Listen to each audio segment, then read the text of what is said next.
everyone, and welcome again to the Musical Innertube. I'm Don Rooney, and this is my pal, John Timpane. How are you, John? I'm okay. Thanks very much, Don. And John and I are going to, over the next few weeks, talk to some people that are interesting and have stuff to say other than the stupid stuff that John and I usually have to say. And hi, everybody. Welcome again to the Musical Innertube. I'm Don Rooney, and that is... John Timpane. How you doing, Donnie? I'm okay, John. How are you? Hi, everybody, and welcome again to the Musical Innertube. I'm John Timpane. And I'm Don Rooney. Well, hi, everyone, and welcome again to the Musical Innertube. I'm Don Rooney. And I'm John Timpane. He almost forgot who he was there for a second. But he's yes. Wait a minute. Let me think. John Timpane. Yeah, John Timpane. Just look in your underwear. What you just heard was a compilation of the first 4 or 5 times that we signed on to the Musical Innertube. I am Don Rooney. And I am John Timpane today. Yes. And John, one thing I've noticed about the intros that we used to do on the Musical Innertube way back when it first started was that we used to ask each other how we were, and we don't do that anymore. So how are you, John? I'm pretty well. We're doing a little spring cleaning here at the house. We're going to have some guests. We're going to go out to dinner. Okay, I didn't really care that much. I just wanted to I'm going to put on a funny hat made of feathers. Okay. And I have a friend named Bill. Okay. And I'm doing good too. All right. I was really going to ask you how you were, and it's great to know you're doing well, Don. And I am doing well, as you can tell. Yeah. What we're doing here is celebrating the 200th episode of the Musical Innertube podcast. Yay! We had actually done a few before that, but they were all just goofy stuff. And then we decided to get down to business and start talking to people about their lives, their hobbies, their jobs, their passions. And that's when we started doing a Musical Innertube Volume 2, Number 1. And this is Volume 2, Number 200. So we have talked to lots and lots of people. And we thought we'd go through and just revisit some of those people today and see how they're doing. Yep. And what they've contributed to the podcast. So we thought we'd start the celebration by talking with some people who were there when the original Musical Innertube started back in college at KUCI Radio in Irvine. Not surprisingly, they've all appeared on episodes of the podcast, and also not surprisingly, most of them host podcasts of their own. Matt Kaplan hosted a podcast and radio show for the Planetary Society for more than 20 years. He has since hosted 2 seasons of a podcast called Safeguarding Sound Science for the National Center for Science Education. Nick Roman hosts Roman on the Radio, a podcast in which he talks about present and former NPR radio hosts, reporters, and editors. He talks to them about their jobs and their lives. Mike Hankson, a man with a wonderful story, hosts Unstoppable Mindset, a podcast focusing on leadership, resilience, and overcoming adversity. That's right. Mike is blind, and he and his guide dog, Roselle, were in Tower 1 on September 11th of 2001 when the big plane hit the tower and it collapsed. He and a bunch of other people and Roselle managed to walk down the stairs of the tower and get out safely, and he has made it a key part of his life now. He is also a keynote speaker where he speaks about, again, resilience and overcoming adversity. And Mary Lyon is an American columnist, reporter, and political commentator, and she's also a jeweler. She does crafts. Yeah, I saw the word jeweler there, and I thought, wow, that's interesting. Yeah, she used to host a craft show on one of the cable networks, as a matter of fact. She was one of the first women hired at television and radio stations in the Los Angeles area. She was the first female news director at KNAC in Long Beach, first woman to host a talk show on KLOS in Los Angeles, first woman news director at KHJ, and one of the first women to be hired for NBC's The Source. In 2011, she was made a member of the Pacific Pioneer Broadcasters, and that, of course, was very well deserved. One of the most amazing things about this group of people is they've all got great stories. They're all incredibly talented, and they've all made a big difference. I mean, many of them, like Mike and Mary and Matt, and all of them actually, and Nick too. They're all trailblazers in one way or another. It's great to know that we got a chance to hang out with them when we were all just little dudes.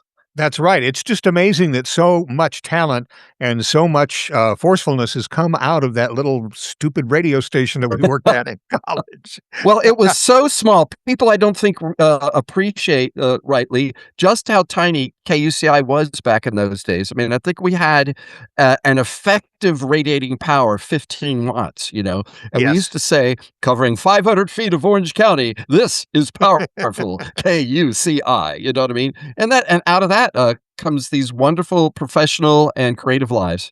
Indeed. So let's go to the discussion that we had with these guys about their current lives and the lives that they've held during the length of our podcast. You guys were all around at KUCI when John and I were first doing the musical version of the Musical Innertube, and we were talking nonsense. We weren't talking regular sense to regular people. We were talking nonsense to each other. But at that point, did you guys ever sit around and say, someday this will be legitimate? We're still waiting for that. Yeah, all right. Okay. I think it's still ahead of you guys, but legitimacy, that is. But I mean, we would sit around outside the glass and watch the Musical Innertube unfold and crack up, and all these great routines, some of which I still remember. I remember talking to you guys about, swimming through wood, always swim with the grain. Yeah. I mean, yeah, I can't deny it. I can't. Can we deny it, Don? We can't. No. That's the best way to swim through It was wood. the only thing I knew how to do. What have you guys found doing podcasts? I can say the first time I got the Roman on the Radio podcast to actually hit and get on, and get distributed, I was extremely pleased because I had told the younger staffers at my former home, LAist 89.3 in Los Angeles, the NPR station, yeah, look, guys, I've been around. I'm real good at this. I can make this happen. And then for it to take a long time to make it happen, the thing about it is that as I talk to these people, you realize that they have had these amazing kind of lives and they have faced challenges. Things like a former NPR West Coast editor who spent a couple of years in China and then also, came up through the businesses and was one of the first people who had been, had a sort of a shared job situation with another friend of hers as the West Coast editor for NPR. And then was also a working mom. She would be editing stories while she was nursing her kids. But when you hear it, and this is from when my KUCI days to today, if you can drive around and listen to yourself in your car, that's the best thing that you can do. And I will say, having now run a podcast for almost 5 years, my experience at KUCI really helped prepare for that. Just being on the radio, talking about radio, and so on. And then doing the podcast, as it turns out, by 2021, a lot of the technology needed to do a podcast and be able to manipulate things had become accessible in various ways. That's right. There's a whole digital workstation environment that allows me to do the same things that others will do because it's totally accessible. It's a lot different than, as I love to say, splicing tape back in the good old days. Yeah. I can now do it all electronically, and it even sounds good. And Matt, you work. It's science is not a niche. If that makes it sounds like a neighborhood, right? In an apartment development, and that's not. The science is kind of like a way of seeing the world, a way of being in the world, and I'm just wondering, doing science in a podcast must have its own character. So much of the story is the personal side, the kind of stuff Nick was just talking about that, people want to hear, and people want to hear what, my now former boss, our former CEO, now our chief ambassador, Bill Nye, calls the PB&J, the passion, beauty, and joy of science and exploration. That's what I always try to bring out. And what I find in our niche is that almost everybody that I talk to is just driven by that passion. I mean, they love what they do and they want to share about it. Do you guys like being a guest as much as you like running your own You bet. podcast? Absolutely. Yeah. What do you like Yes. about being a Mostly. guest, Michael? What do you? I don't have to be responsible for editing the podcast. Let's start with Matt. You were number one. You were the first person. Do you remember that wonderful day? We do. No, I don't remember anything that far back or even more recent like yesterday, but I do know that I was number one and I'm very proud of that. It was such a thrill to be part of the return of the Musical Innertube that we all grew up with. As I recall, we started as something for John and I to do in the middle of the pandemic when we were all locked in our houses and couldn't go anywhere. And so when we decided to call Matt as the first guest, we said, Matt, we're jammed in our house. If we look out the window, can we see stars? Right. And that's basically what you answered in the podcast. Yes. Yeah. What could we look at in the sky that was happening at that moment? And we thought maybe you would know. And although that was a foolish assumption, we still had a good time. I think the one thing that you said that stuck with me was, okay, during the day, that one big star, don't look at that. Yeah, don't look at that. Not for long anyway. No, it's okay for the president to look at it. Yeah. But other people really shouldn't. In fact, we encourage the president to look at it. Yes, that's right. Mary, when you were on, we talked about your adventures in radio, didn't we? Pretty much, and you've had many. Much. Yeah. Yeah. Let's see. My last job was at the Associated Press, and it really felt like, ooh, this is really, really where it's at. There were 1,500 some odd stations in the U.S. and the AP went around the world. So I don't know who I was talking to when, but I covered Hollywood for the AP, probably because I was the one they knew was in Los Angeles. So, LA equals Hollywood if you're being, sloppy. If you don't live there. Yeah. And I'd go out and interview people and bring the tape back, or I'd go cover something and bring the tape back. And it was pretty neat. Got to talk to a lot of celebrities, and that was kind of neat. And lots and lots of PR people. And it was, gotta say, it was pretty satisfying. Would you kindly say a nice thing about the Musical Innertube and your experience with us? I gotta wash my hair. Can I be excused? I've been a fan of the Musical Innertube for over half a century. Initially, there was a good deal of envy involved because there was such camaraderie between the two of you guys, and it was so funny. It was so good. Mm-hmm. And I thought, oh my God, I want to do that kind of stuff. I mean, I was on the radio with you at KUCI, but sure, I wanted to have a partner and just have a great time.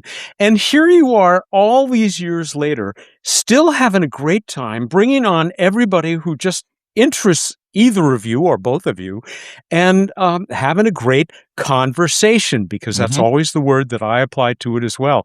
And you guys are good at it, and I'm glad you're still at it. Well, for the great majority of times that you've invited me, we've talked about baseball. And I will talk about baseball anywhere, anytime, with anyone, for as long as you care to. And that's the part, because as a high school kid, all my friends would always go, well, Nick's the guy, he knows all the stats and he knows what's going on. So it's reliving a part of my past.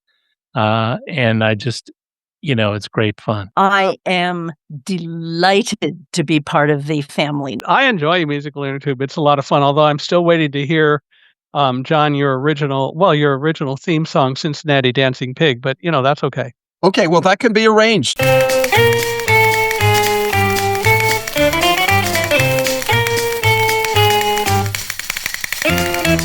Cincinnati dancing pig, he's the barnyard Mr. Big. Cincinnati dancing pig with his riggedy jiggedy jiggedy jig jig jig jig. Children yell and clap and sing when he does his buck and wing. Cincinnati dancing pig with his riggedy jiggedy jiggedy jig jig jig jig. Dancing bears and kangaroos have a lot on the ball, but until you dig that remarkable pig, you ain't seen nothing at all. From Duluth to Birmingham, he's the pork chop Dapper Dan. He's the keenest ham what am, Cincinnati's dancing pig with his riggedy jig jig jig jig. Well, look at him dance. Well, look at those shoes. Genuine pigskin.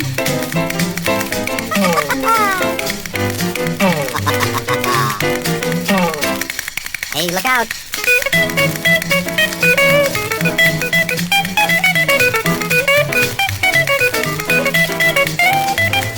Cincinnati dancing pig, he's the barnyard Mr. Big. Cincinnati dancing pig with his riggedy jiggedy jiggedy jig jig jig jig. Children yell and clap and sing when he does his buck and wing. Cincinnati dancing pig with his riggedy jiggedy jiggedy jig jig jig jig. Dancing bears and kangaroos have a lot on the ball, but until you've seen this remarkable pig, you ain't seen nothing at all. From Duluth to Birmingham, he's the pork chop Dapper Dan. He's the keenest ham what am, Cincinnati's dancing pig with his riggedy, with his jiggity jig jig jig.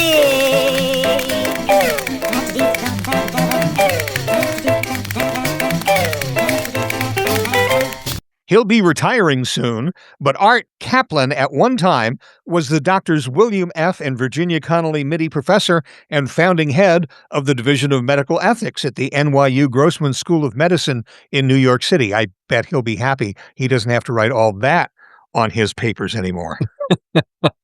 Before that, he was the Kaplan Professor of Bioethics at the University of Pennsylvania Perelman School of Medicine in Philadelphia, where he created the Center for Bioethics and the Department of Medical Ethics. Now, Art has been on our show more than anyone, partly because we know his phone number, and partly because he's such an authoritative voice about the ethics of medicine, science, and public policy, a true friend of the podcast. Art Kaplan has been on the Musical Innertube 14 times, which I think is more than John and I have appeared on the Musical Innertube. And he has talked to us about everything from the Olympics to the problems that are occurring right now in the national health centers in Washington, D.C. He is a man who has taken it upon himself to make sure that ethics plays a huge part in medicine. And needless to say, in our current situation, he's not always listened to, but we always listen to him. Art, thanks for being on the show for as much as you have, and thanks for spreading ethics as hard as you can in a time that ethics doesn't seem to make any difference anymore. Yeah, I'm a little surprised that my efforts being on 14 times still have not killed this podcast, but okay. Manages to go No, on. we'll do that. We'll do that. Yeah. That's our job, Art.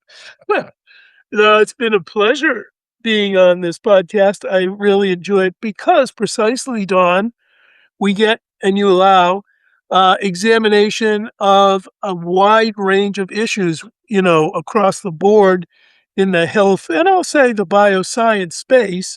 And that really is wonderful in terms of my own interests. My interests are broad. I'm not narrow in terms of where I pay attention to the ethics.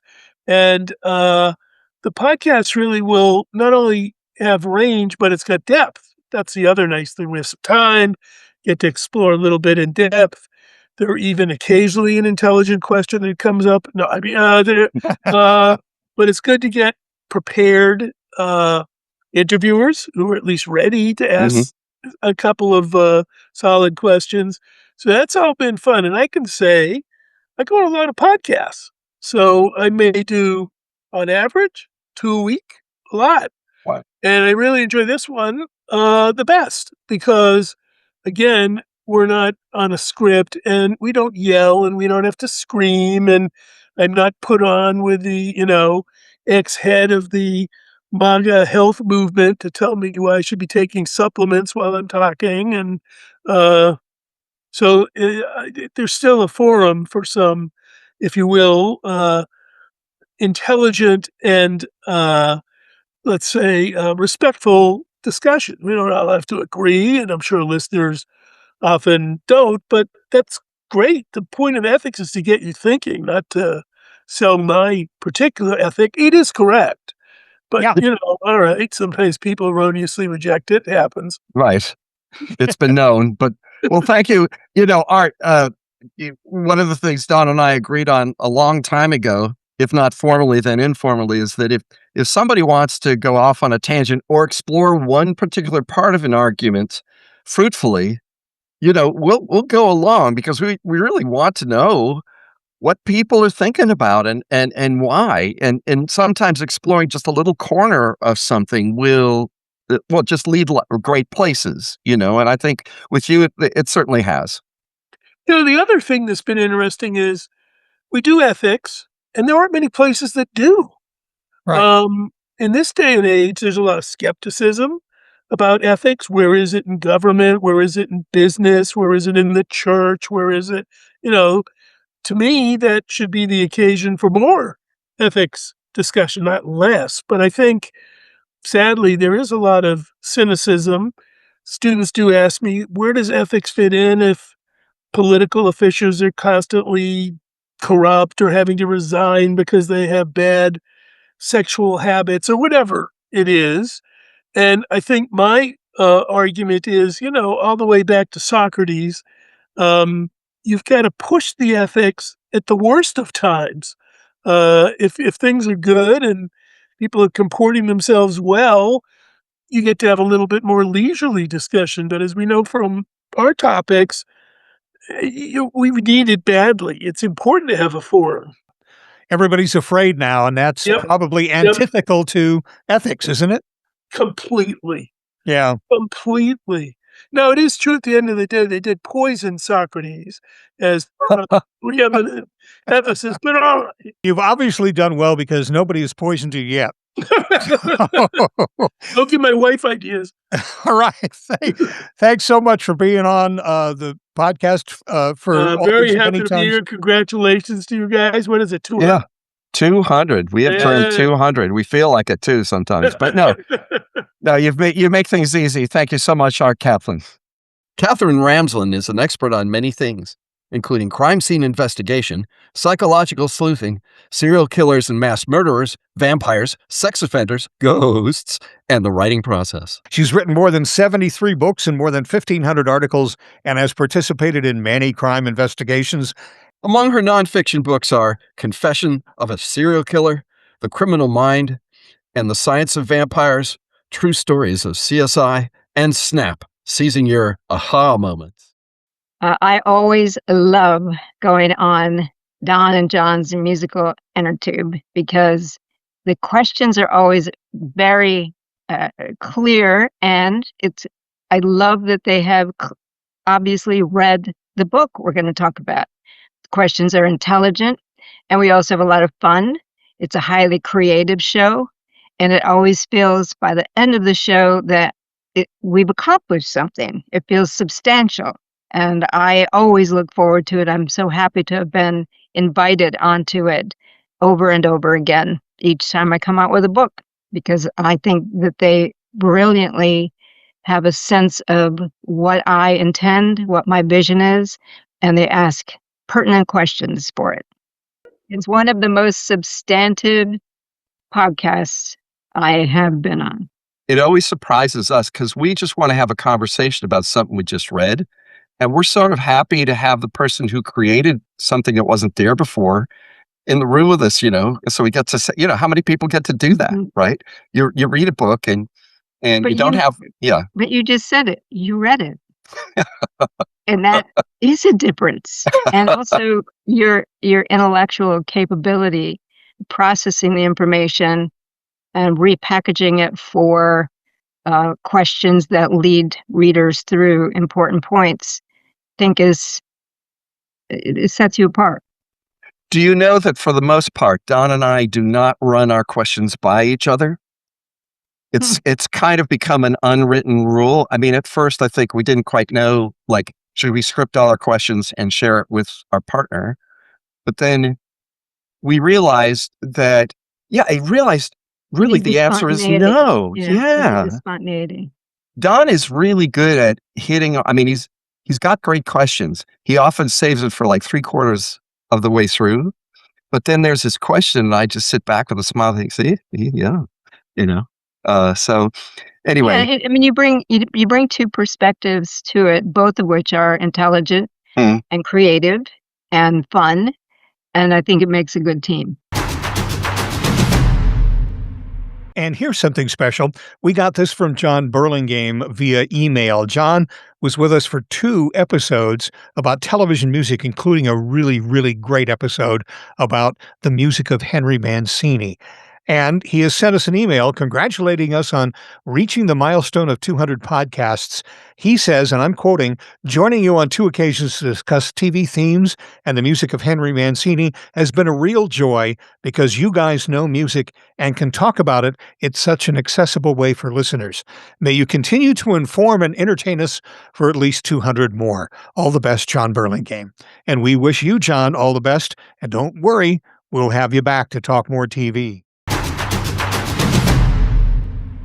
Gina Barreca is a lovely, brilliant human being, a memoirist, a scholar on women's uses of humor, an opinion writer, and a distinguished professor of English literature and feminist theory at the University of Connecticut, where she has been teaching since years began with 19.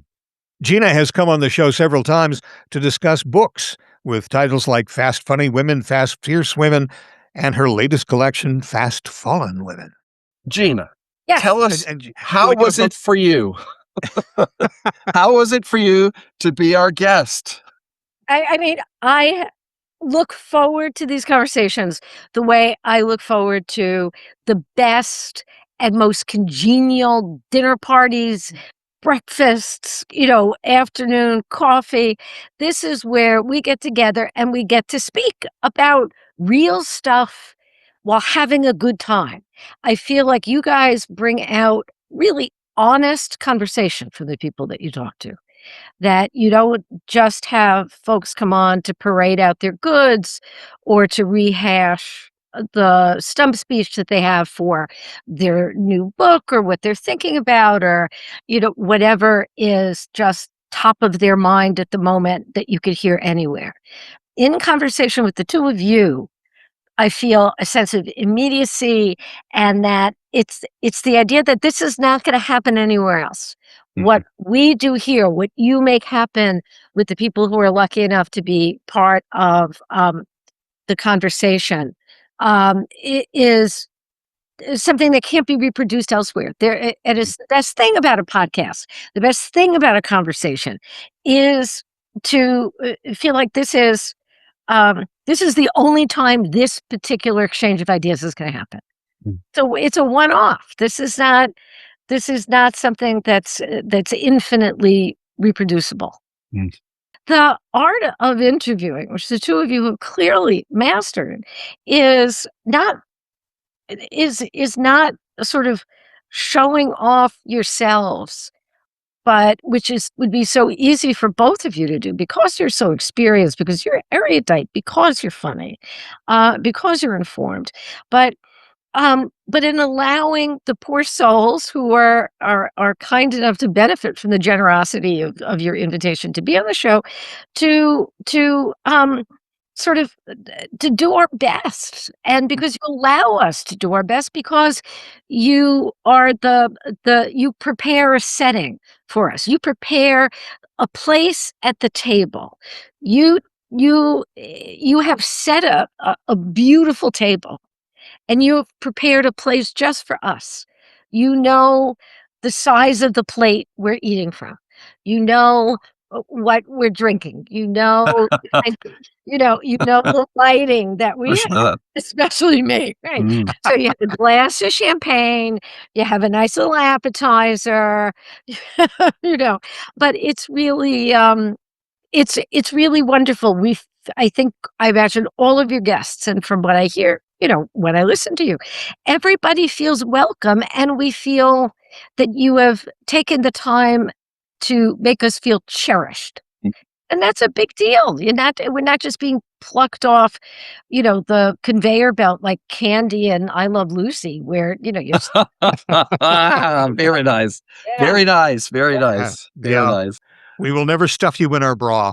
Thank you very much. I You're mean, welcome. I appreciate that image, which I will now not be able to get out of my head. But yes, that was exactly the idea. If it's not a throwaway.